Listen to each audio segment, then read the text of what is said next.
par l'Église catholique romaine au cœur donc des échanges ce jour. Pourquoi l'Église catholique pratique aujourd'hui ces rituels endogènes? Que se passe-t-il véritablement? Les religions endogènes détiennent-elles le titre foncier ou l'exclusivité de ces rites? Autant de questions auxquelles répondront mes invités. Un seul est déjà en plateau, le prêtre, bien évidemment, de l'Église catholique, Hubert Kedowide. Bonjour. Oui, bonsoir. Bienvenue. Merci. Normalement, votre vis-à-vis devrait être là. C'est bien évidemment Runongan Aïe Naran Asogba, dignitaire des cultes traditionnels, qui visiblement n'a pas répondu à notre invitation ou va nous rejoindre d'un instant à l'autre. On l'espère vivement pour que le débat soit équilibré, pour que on entende différents sons de cloche et pour animer bien évidemment ce pour ou contre. Avec moi Aristide Canoussois. Aristide, bonsoir. Bonsoir Léonard, bonsoir à nos amis téléspectateurs. Bienvenue donc sur Pour ou Contre. Avant d'amorcer convenablement cette émission, nous allons faire un tour à la régie, avec la complicité de ceux qui y sont bien évidemment, afin de suivre un bout de la vie de Mounongan Guindeou sur la question. Il est un adepte du trou. Il y a effectivement des rituels et ça se fait au moins si il y a une naissance de jumeaux. De là, ce genre de rituel, premièrement, s'il y a des jumelles dans une famille, il faudrait qu'on fait un recours sur le FA. On fait la consultation de FA en disant que à faute des FA. À faute des FA, là, ça se fait par la consultation pour voir d'où il vient, ces jumeaux. Est-ce que ce sont les jumeaux de même genre ou bien ils sont venus séparément? On demande auprès de FA. Et après ça, on doit aller dans la famille. Et il y a des rituels. Et les rituels se font, bon, chaque village a sa manière de faire les cérémonies. Sinon, chez nous, à Agoni, il y a une forêt, on doit rentrer dans cette forêt. Et puis, il y a des rituels qu'on fait. Et en faisant ce genre de rituels, il y a des signes qui doivent se montrer en nous montrant réellement que, effectivement, les jumeaux sont là. Dans notre religion tronc, vous savez, on dit vaudou. Tous les vaudous doivent respecter ces genre de rituels. Parce que quoi? Nous sommes nés dans vaudou. Et quand on dit les jumeaux, on les appelle vaudou. Donc, ces rituels-là, nous aussi, on le fait. Nous faisons ça dans notre religion ici. Donc, ça se fait.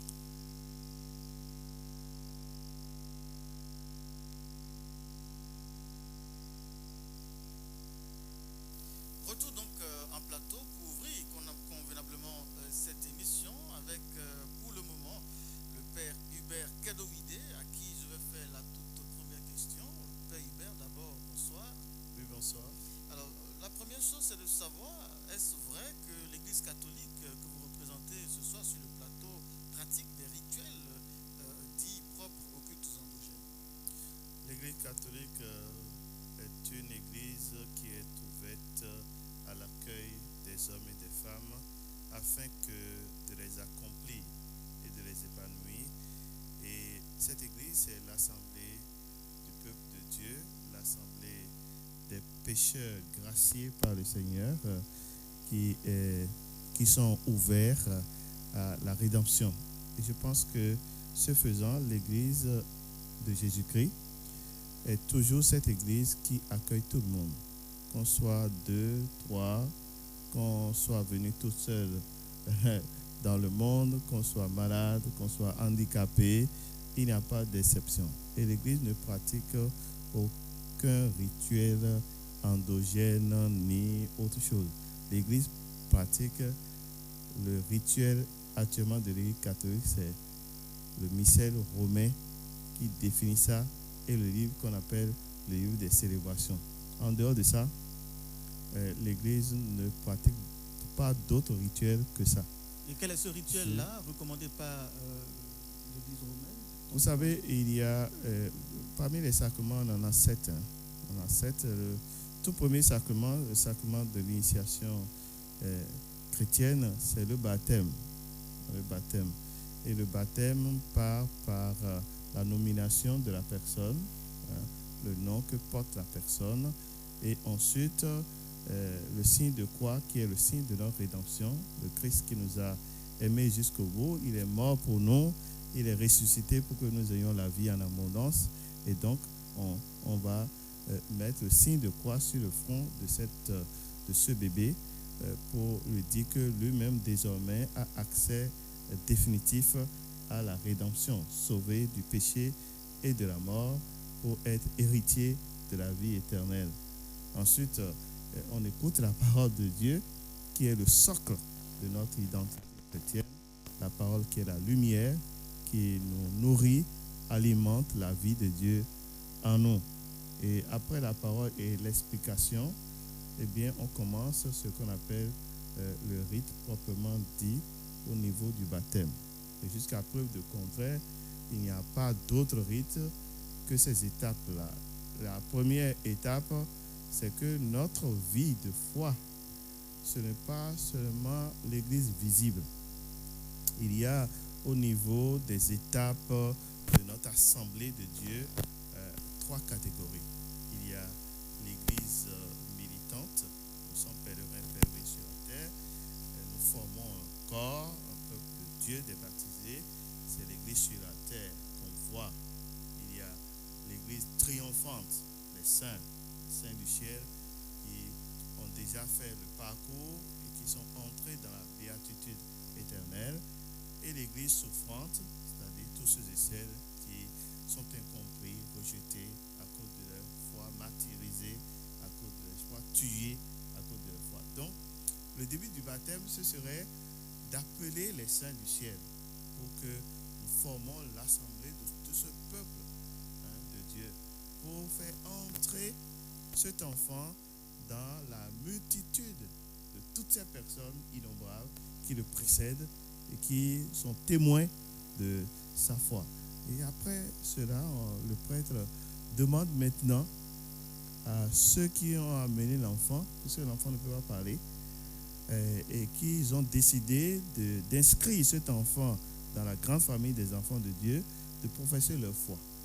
Quand on choisit la foi de Dieu, on ne peut que par le choix rejeter ce qui, dans le passé, ne correspond plus à cette foi. D'où la nécessité du renoncement. Rappelez-vous que l'apôtre Saint Paul, lorsqu'il a été saisi par le Christ Jésus, il va considérer tout le reste comme des balayures. Tout le reste n'a plus de sens parce que Jésus a tout accompli en lui. Donc, très important, le renoncement et la profession de foi. Et on va demander aux parents, parrains et marraines, voulez-vous que votre bébé soit baptisé dans cette foi de l'Église catholique que vous venez de professer? Ils répondront oui. C'est en ce moment-là que, grâce à l'eau bénite, l'enfant sera baptisé au nom du Père et du Fils et du Saint-Esprit. Après ce baptême, il y a ce qu'on appelle le Saint-Crème. Le Saint-Crème, c'est l'huile à l'odeur parfumée, consacrée à la messe chrismale, utilisée pour les baptisés, pour les prêtres, pour les évêques et pour la consécration des églises. Alors ce Saint-Crème-là, le prêtre, en signant le front du bébé, dira: il faut que tu deviennes prêtre, prophète et roi. Prêtre, ça veut dire que toute sa vie, il sera source de sanctification. Il ne sera pas source de malédiction pour les autres. Il sera source de bonheur. Donc, que cette titre consacré le pénètre pour qu'il soit désormais prêtre. Et prophète, ça veut dire que toute sa vie, qu'il soit inspiré par Dieu. Que le prophète, c'est celui qui parle au nom de Dieu. Alors, l'enfant va grandir constamment inspiré par Dieu. Pas inspiré par ses bêtises, ses passions, ses lâchetés, ses mensonges, les mensonges du monde. Mais qu'au cœur de tout cela, qu'il garde la pureté parce que alimenté par Dieu, inspiré par Dieu. Roi. Roi ne veut pas dire prendre le pouvoir au Bénin, non, ni dans sa famille. Roi, ça veut dire simplement que désormais, grâce à la présence de Dieu en lui, il va désormais être le dominateur de ses fragilités. Au cœur des épreuves, il va être triomphateur il va être victorieux. Donc tout ce qu'on fait de façon simple dans le rite, ce n'est pas le rite qui est important, c'est le sens, c'est l'accueil du don de Dieu dans ce bébé en gestation de vie d'adulte que l'Église proclame et célèbre dans la célébration de choses. C'est après cela qu'on va lui porter un vêtement blanc qui est comme une sorte de paratonnerre pour le protéger. Il est devenu une âme pure et on espère qu'il va garder cette pureté et que ce vêtement, en le couvrant, c'est le Christ qui le couvre, comme Marie qui a demandé à l'ange comment va-t-il se faire puisque je suis vierge. L'ange lui répond, l'Esprit Saint descendra sur toi et la puissance du Très-Haut te prendra sous ton ombre. Donc que ce vêtement blanc couvre ce bébé pour le protéger parce que désormais il est investi définitivement du Christ. Et on termine le rite du baptême en remettant la lumière du Christ. La lumière du Christ qu'on allume sur le siège pascal pour montrer que cet enfant, au cœur de toutes les situations difficiles, gardera cette lumière du Christ qui va l'éclairer toute sa vie. Il va dépasser toutes les noirceurs de la vie. Et le prêtre dit, en remettant la lumière, recevez le Christ, gardez cette lumière intacte jusqu'au jour où le Seigneur, à sa rencontre dans la vie éternelle, pourra vous voir avec cette lumière comme les vierges sensées qui gardent la lumière du Christ, l'huile dans leur lampe pour que la flamme de Jésus-Christ demeure en eux. Voilà le rite. Alors, Hubert Kadowide, jusqu'à maintenant. En résumé, oui. Vous dites que les rumeurs ou les déclarations selon lesquelles l'Église catholique pratique des rites, notamment concernant les jumeaux, c'est une déclaration fausse. Vous voyez, quand on est un intellectuel, on ne peut pas se tabler sur des déclarations à partir des rumeurs. Je pense que la première chose à faire, lorsqu'on est on a un petit sens des recherches, c'est d'aller prendre les données, au moins quelques échantillonnages. Alors, parlant de recherche, est-ce que vous reconnaissez quand même qu'il y a des prêtres de votre rang quand même qui ont affirmé qu'il y a de ces situations-là, ou au-delà même de ceci, tout ce que vous avez cité comme sacrement, mentionné dans le livre, est-ce que vous ne voyez pas à des moments donnés, à des niveaux donnés, des similitudes de ces pratiques avec la pratique endogène? Vous savez, le Christ, lorsqu'on l'accusait, il disait qu'il n'est pas venu abolir la loi, il est venu l'accomplir. Et toute la religion catholique, depuis que moi je suis dedans, et depuis que j'ai 20 ans de sacerdoce maintenant, cette année, depuis fort longtemps, je remarque simplement qu'il n'y a rien qui soit étranger à ce que la foi du Christ a déjà investi. Il n'y en a pas. Quand vous prenez la Bible et que vous étudiez la Bible, depuis le livre de la Genèse jusqu'à l'Apocalypse, eh bien, dans la Bible, comme on dit, dans ta lumière, nous voyons la lumière. Dans la Bible, il n'y a aucune actualité au Bénin qui ne trouve son référent dans la Bible. Père Kedowide, il n'y en a pas. Donc, du coup, excusez-moi, je dis que les gens qui accusent pour dire que mais c'est Dieu quand même. Ou bien Dieu n'est pas Dieu, ou bien il est Dieu. S'il est le créateur de tous, y a-t-il quelque chose qui lui soit encore étranger? Et c'est pour cette raison que, au cœur de tout ce que nous faisons, eh bien, le Seigneur vient à la rencontre de ce que nous sommes dans sa plénitude. Et c'est au cœur de cette rencontre que se situe la dynamique pastorale. Et c'est ça qui fait la différence. Personne ne vient copier ni superposer quelque chose. Mais on apporte la foi à des gens qui ont leur spécificité culturelle. Si ce n'était pas ça, mais on allait retourner en arrière, ou à un moment donné de notre histoire, de notre triste histoire, que les autres peuples ont considéré que nous, les Africains, n'avons pas d'histoire, que nous n'avons pas de valeur, que nous n'avons pas de choses sur lesquelles on peut trouver des gestations de la présence divine. Alors aujourd'hui, il y a des prêtres, parce qu'au Bénin quand même, on a déjà dépassé plus de 1500 prêtres. En Afrique, ça fait des millions de prêtres africains qui ont accueilli la foi. On ne peut pas leur dire et leur refuser d'accueillir la foi sans que cette foi ne prenne racine au cœur de leur être profond, au cœur de leur identité, et que la foi qu'ils transmettent aux autres soit une foi véritablement qui va à la rencontre de la personne humaine dans sa plénitude. Et cette plénitude-là ne peut être dissociée de la culture ni de ses rites. Quand je viens à ta rencontre, je viens te rencontrer, et ce que tu es, c'est à partir de là que je t'explique la présence du Christ en toi. Père Kedouide, est-ce que véritablement aujourd'hui, on n'est pas dans une phase où vous voulez débaucher en quelque sorte les fidèles de ces cultes endogènes-là, à travers ces rites-là, en les incitant à venir à la religion catholique en faisant c'est quand même un peu triste, hein, tout ce qu'on voit comme commentaire, parce que, vous savez, en toute chose, dans le monde entier, oui, on refuse toujours le prosélytisme. Le prosélytisme. On n'impose rien à quelqu'un. Même le Christ, lorsque il a proclamé, il a apporté la vie de Dieu à son peuple, ce peuple qu'il a rejeté, ce peuple qu'il a accusé, ce peuple qui a décidé la libération de Barabbas pour tuer le juste. Lorsque le Christ lui-même était en confrontation visible avec ce peuple, en incompréhension totale, et les disciples eux-mêmes qui le suivaient, lorsqu'il a commencé à parler de la résurrection, de la souffrance et de la résurrection, qu'il va donner son corps à manger, mais les gens disent, nous ne pouvons plus continuer à le suivre. Il s'est retourné vers ses disciples, il leur a demandé, voulez-vous partir vous aussi? Saint Pierre dira, à qui irions-nous? Donc, au cœur de la foi, c'est la liberté.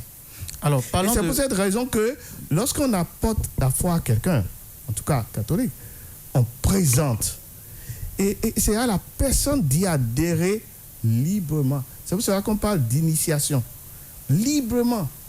Et si on partage quelque chose, à partir de ton expérience, si tu vois que tu as rencontré le Christ, eh bien, tu acceptes ou non de suivre le Christ. Et c'est ça la différence. Et on ne débauche personne. Mais la chrétienté voudrait que quand on arrive donc dans ce milieu-là, qu'on laisse tout ce qui était passé et qu'on redevienne une nouvelle chair, une nouvelle personne. Mais on est pour le Christ, on devient une nouvelle personne. Mais ce n'est pas parce que quand j'étais adepte de Vaudon, je faisais de Sahara, qu'une fois que je vais devenir pour le Christ, je vais laisser le Sahara. Tout ce qui est bien, tout ce qui annonce déjà la présence du Christ au cœur de ce que je suis, sans en prendre pleinement conscience, tout cela, le Christ l'accomplit maintenant en moi. Et c'est justement le rôle du pasteur. Le rôle du pasteur, c'est quoi? C'est de voir que dans chacune des cultures, le Seigneur est déjà présent. Le Verbe de Dieu est là. Et lorsque le pasteur va à la rencontre du peuple, ce qu'il fait, comme tout bon communicateur, vous savez qu'on parle de communicateur, moi je laisse la théologie, tout ça, mais le communicateur c'est quoi? C'est celui qui d'abord écoute, c'est celui qui observe, c'est pas celui qui parle, c'est celui qui observe.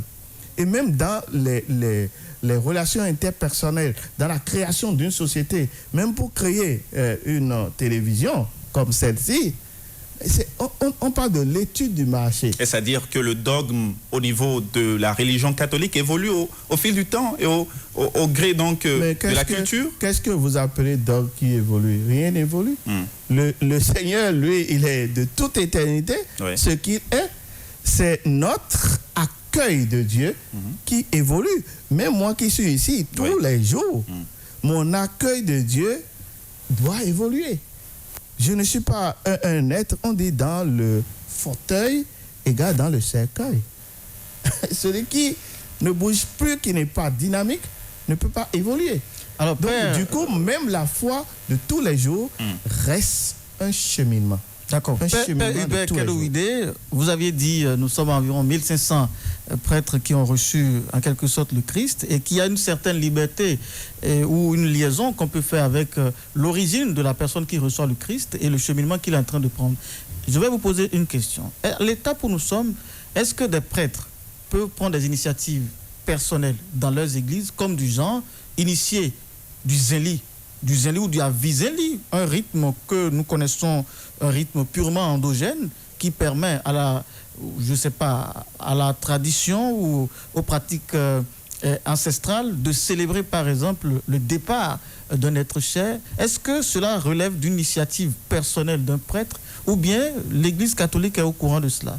Vous savez, au niveau de l'Église catholique, il y a un rituel qu'on appelle le rite romain. C'est le rite de l'Église universelle. Il faut aller voir l'histoire de ce rite. L'histoire de ce rite a été tout un cheminement. Ce n'est pas une seule personne qui a décidé de faire. Donc l'Église catholique c'est la valide qu'il y ait du zéli, par exemple, Écoutez, dans je les vais paroisses. je vais terminer mon raisonnement. C'est la pratique de plusieurs années, de plusieurs siècles, et qui invite à un moment donné de l'histoire à se rassembler en église de tous les horizons, de tous les pays du monde, en synode ou en concile, pour statuer sur quelque chose de commun, c'est-à-dire quelque chose qui tient comme le cordon ombilical entre tous les peuples. Tu vas au Japon, tu vas au Niger, tu vas partout. C'est la même manière qu'on célèbre l'Eucharistie du début jusqu'à la fin. Cependant, cette même église qui a fait ce canevas Oui. donne quand même, on n'est pas cloîtré dedans, donne des libertés à chaque peuple de pouvoir s'exprimer. Autrefois, ce n'était pas comme ça. Mais avec le Concile Vatican II, c'est à cause de ça que nous attendons maintenant dans nos langues, comme ce fut les premiers jours de la naissance de l'Église, nous entendons dans nos langues respectives les merveilles de Dieu. Donc aujourd'hui encore, nous entendons et nous voulons entendre dans nos cultures, dans nos langues, les merveilles de Dieu, l'amour de Dieu. Et la visée, c'est de communiquer l'amour de Dieu par les rites. C'est pour cela que les rites sont accessoires par rapport à l'objectif fixé pour... C'est la rencontre de Dieu avec l'humain dans sa plénitude. Est-ce que ce n'est pas cette expression de la foi Oui. à travers l'identité d'un peuple qui crée la confusion aujourd'hui? Ça ne peut pas créer de confusion. C'est comme si vous dites que adorer le Seigneur. Moi, j'ai eu la chance extraordinaire de visiter les 5 continents. Je vous dis, j'ai eu la chance extraordinaire. Et voyager, c'est étudier. Et quand vous allez beaucoup voyager, il y a beaucoup de choses que vous allez relativiser. Il y a même des gens ici au Bénin qui pensent qu'ils sont détenteurs de ceci, cela. Vous allez ailleurs, vous retrouvez pratiquement la même chose. La même chose, vous vous étonnez même. Moi, parfois, je m'étonne de retrouver un lieu loin, loin, loin de ce pays-là qui ressemble textuellement à la manière de faire de mes gens de village. Donc, quand on ne sort pas, on pense toujours que c'est sa mère qui a la plus bonne sauce. Non. Je pense que c'est là où l'Église est universelle. L'Église est universelle parce que l'Église s'enrichit de la pluralité, de la diversité des cultures. Et ce que l'Église propose a toujours des référents dans toutes les cultures du monde. Et ce qu'on croit même nouveau et qui est en train d'être fait maintenant par le prêtre, Oui. c'était un rite, c'est le complément d'un rite ancien. C'est le complément d'où est venu même l'idée enfant et là nous genouer. Parce que quand on parle de il fait rite au Rovi, etc., mais écoutez, autrefois, au moins, on prend un peu de sel qu'on veut goûter au bébé. C'est d'où est venu le nom et nous Jenny, on va le baptiser. S'il fait ça en complément, et qu'après il prend le bébé, les deux jumeaux, pour les présenter à la Vierge Marie, qu'est-ce qui fait débat là? On parlait d'une bombe. Vous aviez dit au j'ai départ, trouvé un pétard. Père Hubert Kedomide, vous aviez dit au départ que rien ne se fait aujourd'hui qui ne soit mentionné dans les lignes tracées par non, je n'ai pas dit ça. De toutes les façons, j'ai dit que le rituel de l'Église reste le rituel. Et aucun prêtre ne fait à la fantaisie la liturgie. Par contre, si dans une église, par rapport à un besoin pastoral, j'invite les gens à venir célébrer Jéricho et que je fais un enseignement et que je danse un peu, que je fais chose, c'est pas prévu. Mais si tout cela était cadré par une ligne verticale, ça va être quand même, c'est insupportable. Vous comprenez avec moi? Même vous qui êtes ici, vous avez une déontologie. C'est pas parce que vous avez une déontologie que sur le plateau, vous n'allez pas vous donner quelques libertés quand même. Et votre compétence en tant que journaliste réside là. Le jour où on va constater qu'à partir de la déontologie, de ce qu'on vous a indiqué à faire ici sur le plateau, que vous êtes capable, avec votre compétence intellectuelle en la matière et avec votre expérience en tant que journaliste, que vous êtes capable d'animer, c'est en ce moment-là qu'on reconnaîtra que vous êtes un bon journaliste. C'est aussi comme un avocat. Il a étudié des choses. Il a eu le diplôme. Pour avoir le diplôme, il a été censuré par un examen. Mais après, dans la pratique du droit, mais il va, grâce à l'expérience, gagner des procès mais extraordinaires, qui ne dépendent pas de ce qui est le fil conducteur d'une défense classique. C'est ça le problème. Alors, permettez aussi que le prêtre use de cela avec son expérience. Je voulais terminer en disant ceci. Vous savez, lorsqu'un prêtre ouvre son bureau, mais s'il reçoit 20 personnes, les 20 personnes sont différentes. Vous êtes père d'enfant. C'est votre enfant. Vous avez, supposons, une seule femme. Et vous avez fait même des jumeaux. Ils sont deux. Les deux qui sont restés au même moment dans le ventre maternel, ils sont sortis pour les parler, les accompagner, les éduquer. Vous aurez un carnaval classique, mais vous allez le prendre individuellement. C'est ça le prêtre. Le prêtre, dans la dynamique pastorale, accueille l'ensemble du peuple de Dieu avec un carnaval classique indiqué par les pères ayant fait leur expérience dans l'histoire ecclésiale.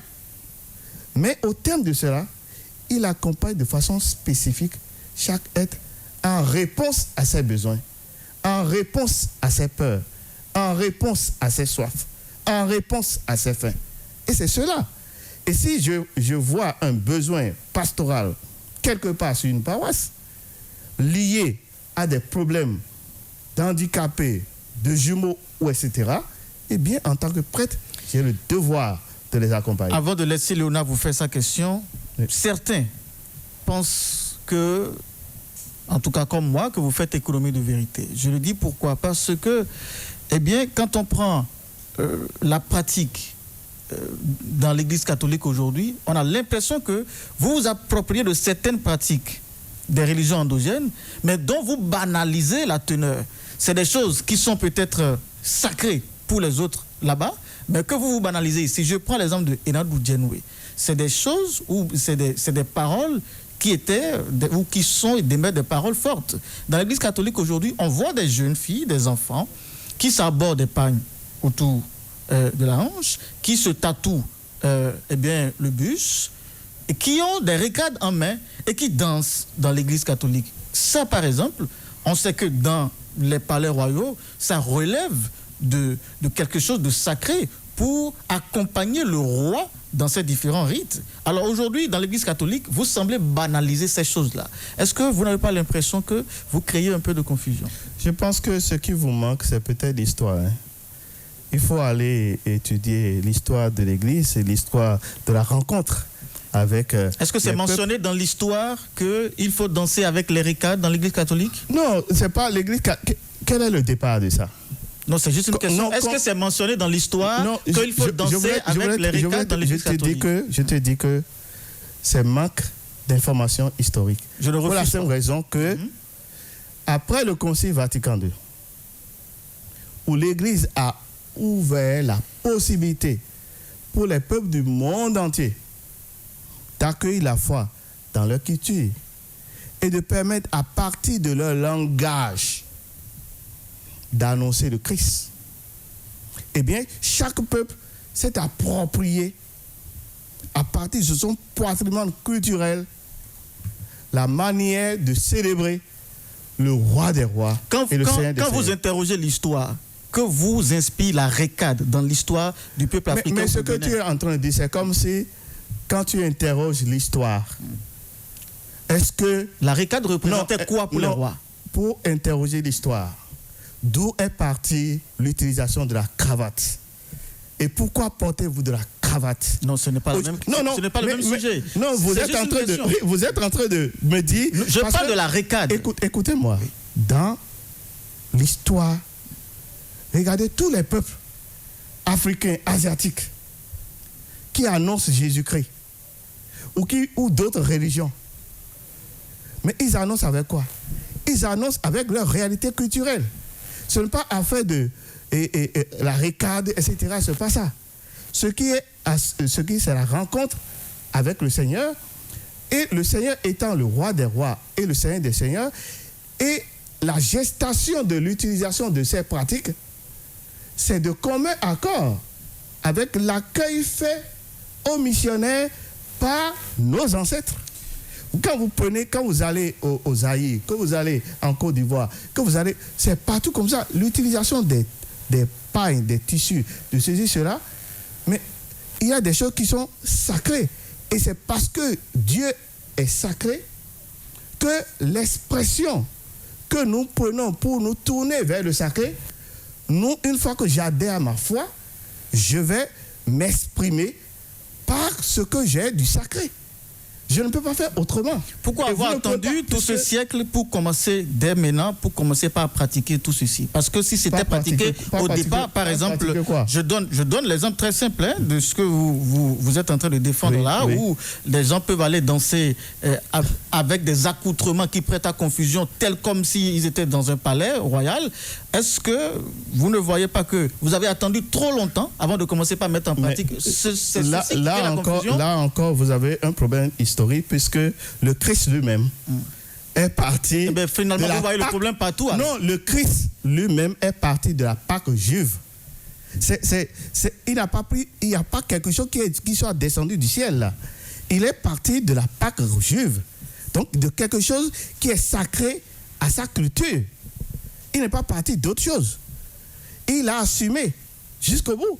Je ne vois pas pourquoi il faut partir de quelque chose qui n'existe nulle part avant d'annoncer Jésus-Christ. C'est ça.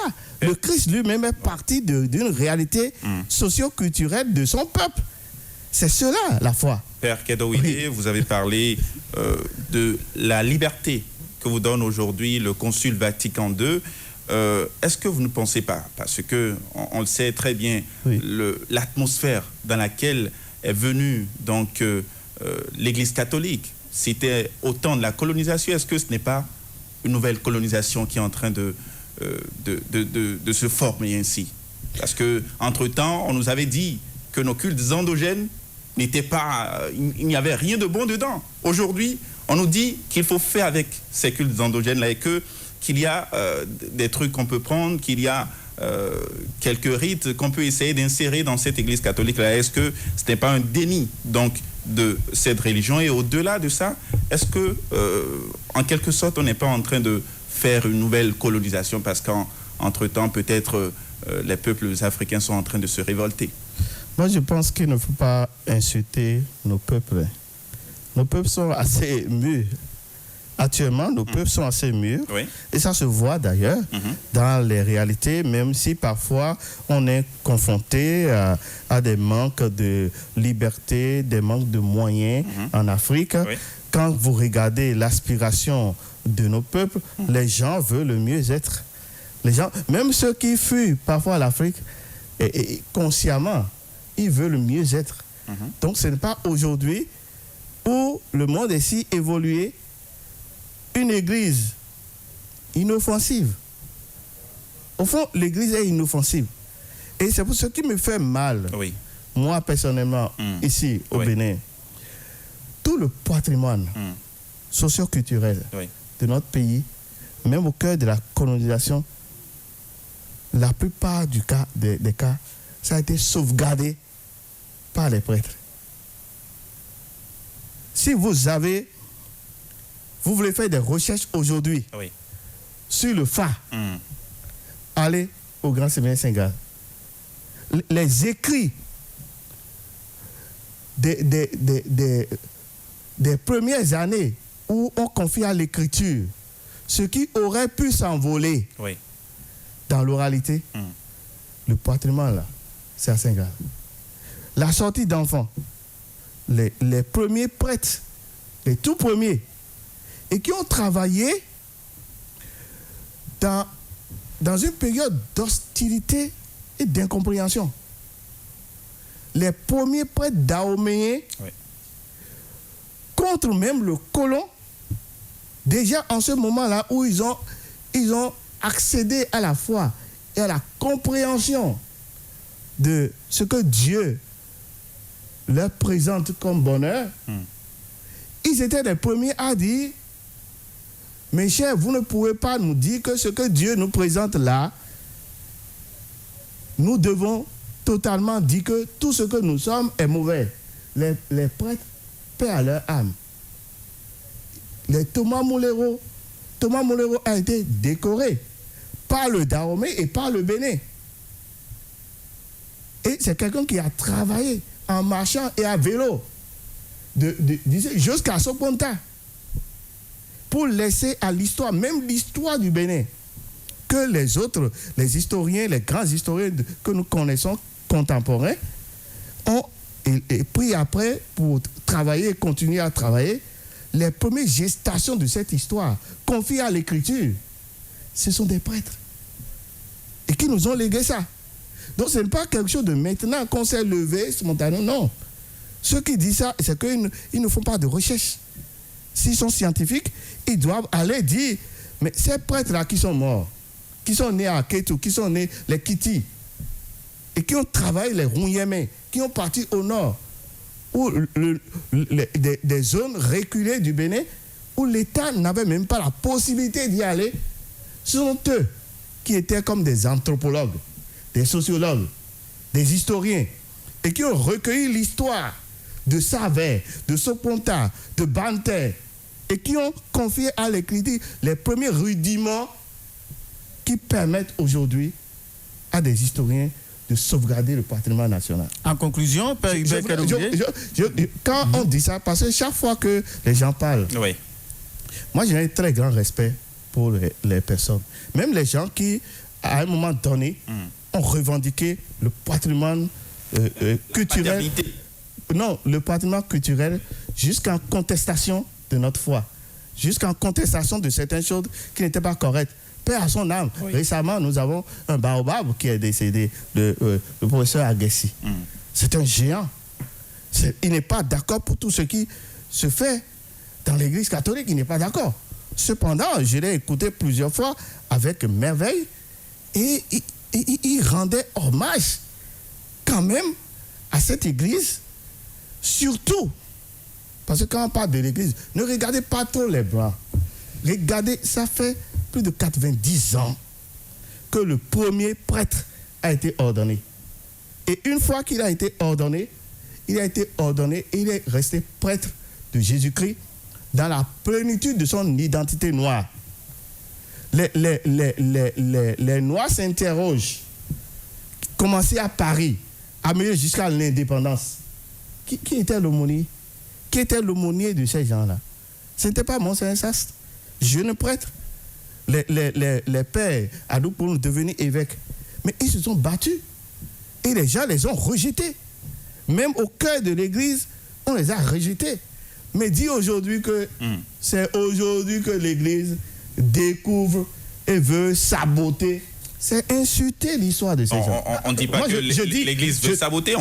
Je dis que il faudrait. L'église est quand même venue dans un contexte de colonisation. Il faut le reconnaître. Il faudrait que nous ayons du respect également pour tous ces hommes qui sont des Béninois et qui sont des prêtres, certes, mais des intellectuels panafricains jusqu'aux os, défendant le droit de l'homme noir et contestant tout ce qu'on veut nous reprojeter comme inhumain en nous. Mais les gens se sont battus. Ce n'est pas seulement des gens qui ne sont pas prêtres qui se sont battus et qui revendiquent aujourd'hui, qui sauvegardent. Non. Les prêtres aussi, jusqu'à l'heure où je vous parle, moi je vais encore plus loin en vous disant que, sans orgueil, que beaucoup de chrétiens catholiques baptisés là, si ce n'était pas nous qui les accompagnions encore pour sauvegarder leur culture, ils n'en auront plus. Je souhaite que les gens qui parlent, qui revendiquent chaque fois, qui ne restent pas seulement comme citadins à Cotonou ou bien à la tête de structures panafricaines à la remorque de quelques subventions internationales pour trouver de force pour gueuler, mais d'aller sur le terrain au coude à coude avec le peuple et de sauvegarder le patrimoine culturel de nos ancêtres. Très important. Parce qu'aujourd'hui, les gens crient « Oh, l'église, l'église !» Mais au fait, là, ce sont eux qui sont en train de ruiner par la cupidité citadine qui envahissent aujourd'hui nos cultures et qui trafiquent les choses, même les choses les plus élémentaires de nos cultures sont trafiquées parce que c'est à la remorque de l'économie ou bien de la politique. Non. Il faut que ce qui serait dans le cœur de ce que nos ancêtres nous ont légué, que nous puissions le sauvegarder ça jusqu'au bout. Et moi, je m'appelle Kedouide. Weker Edoui. Bobawimi. Bobawimi taché witina encore. Et mon enfant que j'aime le plus, c'est Hubert, patron des chasseurs. C'est d'ailleurs. Mais mon premier prénom là, c'est Sato Namboa. Sato. Vous connaissez ça, non? Vous connaissez ce qu'on appelle Sato? Sato. Et Nambo Bédéa. Le lieu même, le cœur même de la maison familiale, le cœur où de la monstration de la puissance ancestrale, des démonstrations, des sorties de nos ancêtres et du vaudou, hein, c'est le Sato. Alors, Père c'est mon nom, ça. Oui. Et je ne vais pas l'enlever parce que je suis devenu prêtre. Naturellement, non. Nous aussi. Bien au contraire, je suis Sato Namboa. Alors, Père Kedouide, vous savez, c'est pas pour conclure, mais pour vous résumer jusqu'ici, d'abord, je vais vous relever une phrase que vous-même vous aviez prononcée. Vous avez dit de ne pas regarder les Blancs. Ne pas regarder les Blancs. Ça veut dire qu'il y a une ligne initiale qui est tracée, mais que nous, on ne peut pas forcément respecter ici au Bénin. En deuxième lieu, vous avez dit qu'il y a des pères, et vous avez cité le nom de beaucoup de gens qui ont essayé quand même de rester collés à leur origine culturelle ou endogène, mais qui ont été par la suite rejetés. En résumé, premier point, si je ne me trompe pas, c'est que nous ne fonctionnons pas toujours, à partir du Bénin, nous ne fonctionnons pas toujours avec les lignes initiales de l'Église catholique, si je ne me trompe pas. Et en deuxième point, c'est que nous avons toujours, depuis le début jusqu'à aujourd'hui, fait le brassage entre les Saintes Écritures et les pratiques culturelles. Est-ce que je vous résume? Non. Alors, expliquez-moi. Oui, on fonctionne toujours dans la ligne et des directives de l'Église catholique. Parce que dans les directives de l'Église catholique, il y a cet espace de liberté accordé à chaque peuple. Donc, par conséquent... Donc, il y a un brassage entre les deux depuis le début. Si j'ai cet espace de liberté et que j'exerce, je ne sors pas de la ligne. Je suis toujours dans la ligne. Si le jour où je vais sortir dans la ligne, l'Église va m'arrêter, va me suspendre. Ceux que l'Église ont suspendus et rejetés dans le temps, ils ont fait quoi? Je vous donne des exemples. Et sur nos paroisses, il y a des initiatives. Le curé est curé, mais il y a des initiatives au niveau des groupes de prière. Quand les groupes de prière naissent au Bénin, est-ce que l'évêque prend sa crosse pour arrêter? Non, il n'arrête pas. Tant que ça reste dans les lignes directrices de l'Église. Mais à force d'expérience, s'il y a des groupes de prière qui dévient, l'Église est obligée d'arrêter. Vous comprenez? L'Église est obligée d'arrêter. Aujourd'hui, s'il y a une initiative de prêtre qui veut accompagner des jumeaux, mais l'Église ne peut pas dire hey, arrête. Non. L'Église va voir si ce qui se fait est en cohérence avec les lignes directrices de l'Église. Si ce n'est pas le cas, l'Église va suspendre le prêtre. Père Kedowide. Vous comprenez? C'est ça. Donc, le premier point, c'est ça que je vais retenir. Père Kedowide, on va conclure rapidement. D'accord. Qu'est-ce qu'on peut retenir? C'est déjà fini. Oui, c'est déjà fini. Qu'est-ce qu'on peut retenir? Je ne suis pas satisfait d'ailleurs. Qu'est-ce qu'on peut retenir? Moi non plus, de toi non plus. Qu'est-ce qu'on peut retenir en substance de toutes les questions, de tout ce que vous avez apporté comme ce qu'il faut retenir, c'est que jusqu'à l'heure actuelle où je vous parle, il n'y a pas et il n'existe pas au Bénin de rite catholique des jumeaux. Ça n'existe pas. Ça n'existe pas. Il y a le rite romain que le prêtre fait dans l'accueil des choses avec l'accueil de chaque spécificité. Quand quelqu'un naît et il naît mongol et vient chez moi, je ne vais pas le baptiser comme si je baptise quelqu'un que le monde dit normal. Tu vois? Je dois avoir une spécificité d'accompagnement qui lui permet et qui peut rejoindre nos accompagnements socio-culturels. Si tant est que ça peut lui permettre d'entrer dans une compréhension. C'est ça. Deuxième chose importante pour nous, c'est que la foi est une présentation. Un don reçu de Dieu. Ce n'est pas une affaire d'intelligence. C'est d'abord un don reçu de Dieu. Tout simplement. Merci Père Kedowide. L'appropriation des rites et rituels endogènes par l'Église catholique et romaine a été le sujet autour duquel votre émission Pour ou Contre de ce jour s'est articulée. Merci à Aristide Kanoussou qui m'a accompagné dans la direction de ce Pour ou Contre. Mes invités également. Bon.